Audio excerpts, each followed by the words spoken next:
What's up, people? I'm Shaggy, the Opinionated Hippie, continuing my deep dive into all things Neil Young. Currently on the main Friday studio timeline, I'm at the back of the 80s, 87, 88. That's where we've been the last couple weeks. So I'm going to go back in time and kind of sweep through and kind of pick up the live things I haven't covered already that have been released, sort of as a palate cleanser for the 80s experience, which has been fascinating, interesting, puzzling, never boring. Well, maybe deep into an album a couple times, but for the most part, not. So we're going to kind of go back to the beginning for this one, which we haven't covered yet. Live at the Riverboat 1969. Sadly, a release that has not been an independent standalone release yet. I could imagine there might be one. What we do have is on Archives Volume 1, the 1963 through 72 box set. It is a single CD.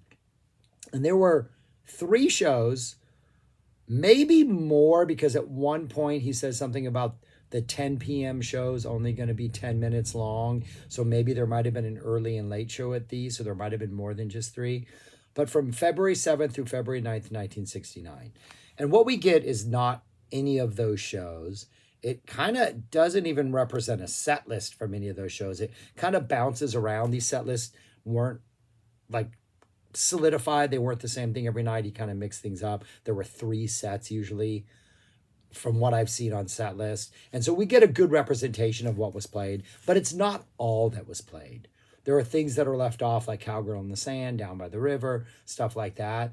And so I could see there maybe being like a double CD or even triple CD that had more of these, because what we have here is fantastic. The sound is amazing. It's Neil, his voice, a guitar. You get some audience sort of chatter. You get audience response. Neil is very talkative. You can hear them laughing. But it just sounds amazing. It's one of those really, if you're familiar with early Neil performances from late 60s, early 70s, you know these things are just magical. Neil can connect with an audience. He doesn't need a full band. There's emotion in his voice. He's able to convey the meaning of the songs. Even though we're generally getting the same songs in all these performances that we've had throughout the years, his individual performances, he can put enough little nuance in his voice or pick up the guitar and give it a little bouncier feel, or maybe bring it down and make it feel a little more somber, that each one of these I think is just, I'm not sure a revelation is the right word, but I'm never disappointed when I go back to this well. And this one is in no way disappointing. If you're familiar with the other ones, like the Toronto Massey Hall or Sugar Mountain or some of the later stuff in the early 70s, you know what you're going to get. High quality Neil solo performance. So you're not going to be surprised by that. But again, it's just another fantastic listen. He's very talkative in this, as I said before, goes on at length, talks about, talks about a trip he made to the doctor in which the doctor just did like this miracle cure, talks about Before Flying on the Ground is Wrong, beautiful song. He talks about how everybody has a dope song. You know, it was cool to write a song about dope, but you didn't make it obvious, but those in the know were like, nudge, nudge, wink, wink, and then you became famous and you became a hit because you had a dope song. Well, this is my dope song. He doesn't talk like that. He's got a higher pitcher voice and he's a lot more laid back and enjoying himself. We get him talking about, he introduces On the Way Home, a song about leaving friends. He goes off about another Robin Hood reference. He talks about Alan Adale, the minstrel that used to play with Robin Hood, that's characterized as a rooster in the Disney Robin Hood. And I've always thought After the Gold Rush made me think of Disney's Robin Hood. And then someone else made the comment about how that also reminded them of that. Then I found out that it's actually about Robin Hood, not the Disney movie, because that didn't come out till after the Gold Rush. But it literally is supposed to be set in Robin Hood times, that first verse.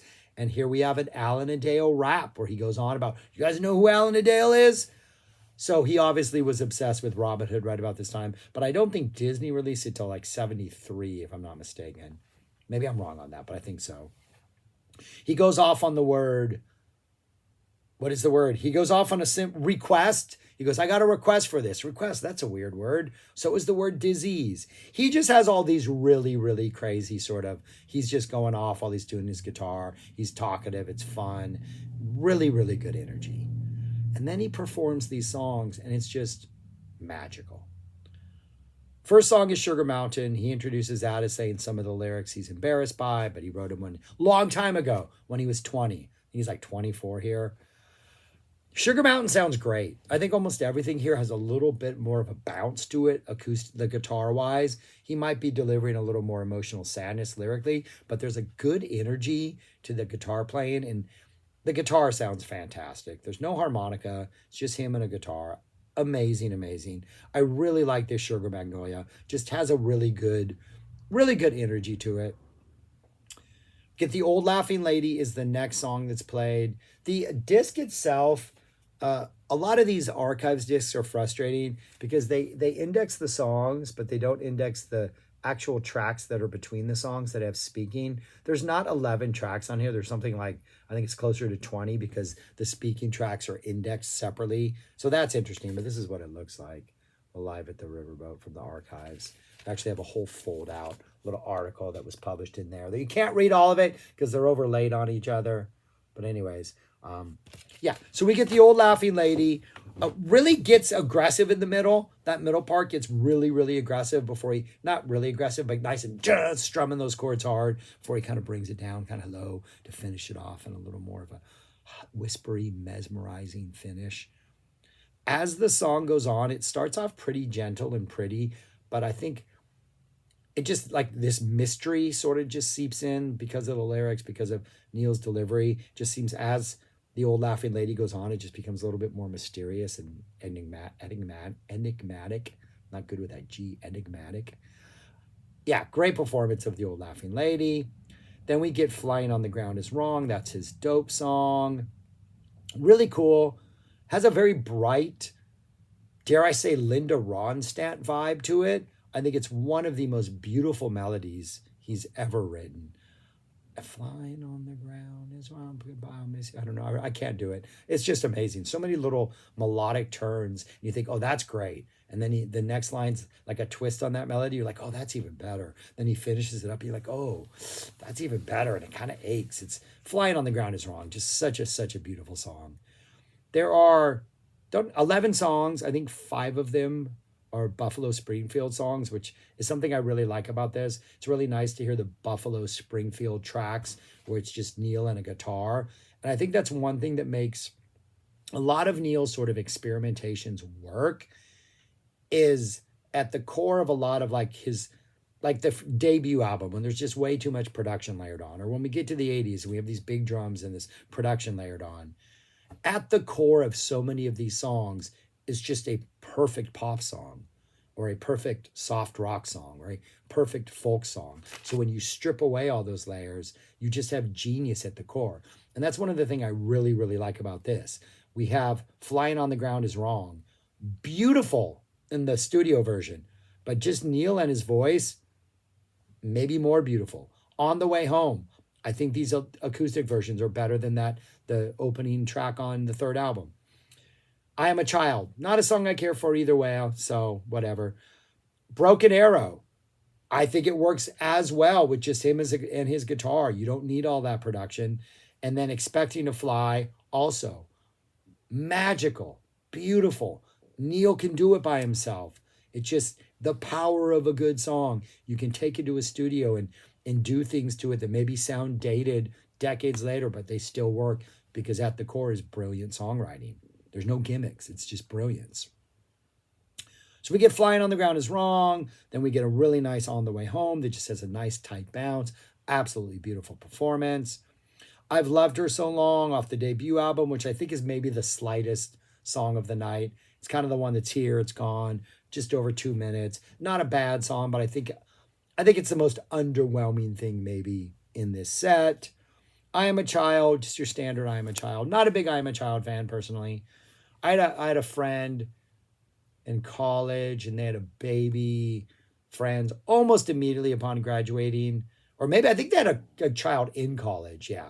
And then they used to play this song and the kid used to walk around talking about like How Black is Black, or the Black Line, and they were always really impressed. And it always just, it got to the point where I no longer wanted to hear this song. If you're watching this, I apologize, but your kid's awesome.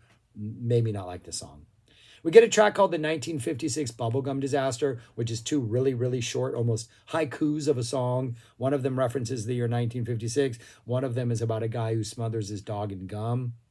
And that's about it. They're really short, just snippets of songs. He sings the first one. It's like 3 lines. It's like, it took me 3 years to write that. Everybody laughs. Good time. Neil's in a good mood. He introduces these 2 songs by saying, I'm going to play a couple short things because we got a bunch of long stuff coming up. And then he plays Last Trip to Tulsa. Just good energy. It's got good momentum to it. He's really in it. Feels good. You can kind of tell he's moving past it, though. It's got that little, I'm a little weary of this, I'm moving on to other things vibe, but it's still pretty epic. Broken Arrow is next as far as songs go. This was requested. Bruce Palmer's in the audience. At one point, he invites Bruce to come play bass. Bruce does not. He points him out, I think, at one point. Do you see him? He's out there. Broken Arrow just sounds great. Kind of eerie. Oh, no, the Do You See Him line is the line in the song that has that eerie vibe, though he also does point out Bruce Palmer, so it is interesting that then he plays Broken Arrow and it's like, do you see him? But the repetition of that Do You See Him line in here, I don't know, it kind of works. It's a little bit eerie. Really great song. Absolutely fantastic. I think it works better. Solo acoustic almost. Then we get Whiskey Boot Hill, which as a song with vocals, this is him, guitar, vocal, singing it. This would essentially wind up as the first part of Country Girl on the Crosby, Stills, Nash & Young debut album. This is just that middle part. Pretty nice, little short, little song. Not much different than the Country Girl version. Okay song. Another one that, like, I loved her so long, it's really cool to hear, but I think there's a reason why I didn't kind of linger around and stay in set list. At one point, he asked them to turn down the lights, and instead they turn them up, and he makes a Mordor reference about how it's like he feels like he's being watched by the eye of Mordor or something along those lines. So we get Neil just spitballing pop culture reference, literature reference. He's all over the place here. And then we close out the whole thing with a gorgeous, floating, magical, ethereal, I feel like I'm flying because I'm expecting to fly version of Expecting to Fly. Less than an hour, absolutely brilliant. There are more things recorded. There have to be. There's no way they only recorded these 11 songs in this 3-show run. I don't really know dates of which is from the 7th, the 8th, or the 9th. This is worthy of a complete release for people who don't want to get archives. It is probably worthy of a 2-disc release so we can have those other songs that weren't played. It's just a great, great, fantastic live release. And I think if you're a Buffalo Springfield fan, those 5 songs, having just Neil sing them with the guitar, kind of make the whole thing worthwhile. It's really good. Yeah, that's it. I recommend you get it if you can. It's on Archives Volume 1. I think the price has gone down over the years. You can probably find it affordable somewhere. It's a great listen. It's a great box set. This is fantastic. Early Neil is straight magical. All right, that's all I got. I think I covered all the interesting things I wanted to cover. Thanks for watching. Let me know your thoughts on this album, if you checked it out, all that kind of stuff. You know how comments work. Subscribe, like, share, comment. Thanks for watching. Peace. Talk to you later.